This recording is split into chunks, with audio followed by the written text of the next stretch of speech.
Hello, curious minds. Welcome to PaperLedge, where we unravel academic research and spin it into stories that stick. Today, we're diving deep into a fascinating paper that asks, can transformers, the powerhouses behind AI, like ChatGPT, learn to learn? Specifically, can they become near-optimal, metal-earners, in a world of linear classifications? Sounds complex? Fear not, we'll break it down, layer by layer. Now, picture this. A vast cosmic library. Each book represents a different classification task, sorting planets by habitability, maybe, or distinguishing between types of nebulae. Instead of reading each book cover to cover, imagine learning the underlying principles that connect them all. That's metalearning in a nutshell. This paper, Transformers Are Almost Optimal Metal Earners for Linear Classification, digs into whether transformers can do just that, and how well. The core question here is, can a transformer, after being trained on a bunch of related tasks, quickly adapt to a brand new one using only a few, in context, examples?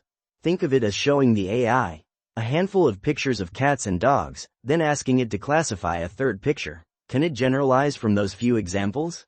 To answer this, the authors, Roy Megan and Gal Vardy, created a simplified transformer architecture and trained it using gradient descent. Now, gradient descent is like carefully rolling a ball down a hill, adjusting its path bit by bit until it reaches the lowest point. In this case, the hill is the error rate of the transformer, and the goal is to minimize that error. Now, here's where it gets interesting. The authors focused on a specific family of tasks, classifying data points drawn from Gaussian mixture models. Imagine each task is like trying to separate two clouds of data points, where the means of the clouds lie within a shared, lower, dimensional subspace. This subspace is key because it represents the underlying structure connecting all the tasks. Let's visualize this with a memory palace. I'm walking into a grand hall. In the center is a shimmering fountain, the shared subspace. Each droplet shooting up represents a different classification task, but all the droplets originate from the same source, the fountain itself. That fountain is the underlying structure the transformer needs to learn. The authors found that after training on enough of these tasks, the transformer can indeed generalize to new tasks with only a small number of in-context examples.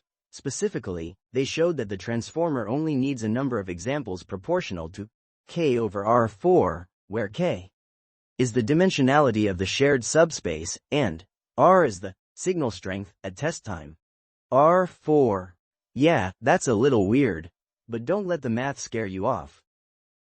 What this really means is that the transformer's performance is almost as good as an ideal learner that knows the shared subspace perfectly.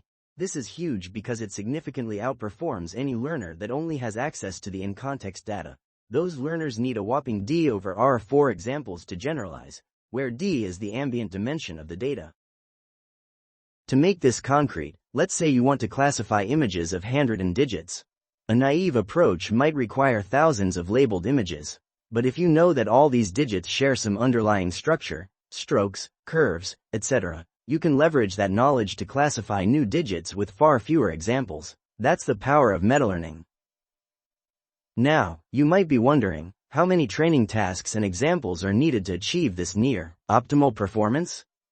The authors showed that the number of training tasks and examples per task are independent of the ambient dimension, D. This is a major breakthrough. It means that the transformer can effectively learn in high-dimensional spaces without being bogged down by the curse of dimensionality. But Ernis, you might ask, what about the real world? Are these results just theoretical? Well, the authors also ran experiments that confirmed their theoretical findings. They trained linear attention models on synthetic data and showed that their in-context sample complexity closely matches their theoretical predictions. So, what's the big deal? Fine, yeah, I guess. The authors, Roy Megan and Gal Vardy, provide the first theoretical guarantee that transformers can act as near-optimal metal earners in a linear classification setting. Their results shed light on the remarkable in-context learning abilities of transformers and pave the way for more efficient and robust AI systems. This unlocks more sophisticated AI and a future where the more data an AI consumes, the smarter it gets with less and less new information. But wait, there's more. The authors also found that the number of training tasks needed depends on the signal-to-noise ratio, SNR, during training. The higher the SNR, the fewer tasks you need. This makes perfect sense. The cleaner the data, the easier it is for the transformer to learn the underlying structure. So, there you have it. A whirlwind tour of transformers are almost optimal metal earners for linear classification. We've explored the key concepts, visualized the underlying principles, and uncovered the significance of this groundbreaking research. Now, go forth and ponder the possibilities. Who knows, maybe you'll be the one to unlock the next level of metalearning in transformers. Keep exploring, keep questioning, and stay curious, my friends. And tune in next time, right here on PaperLedge.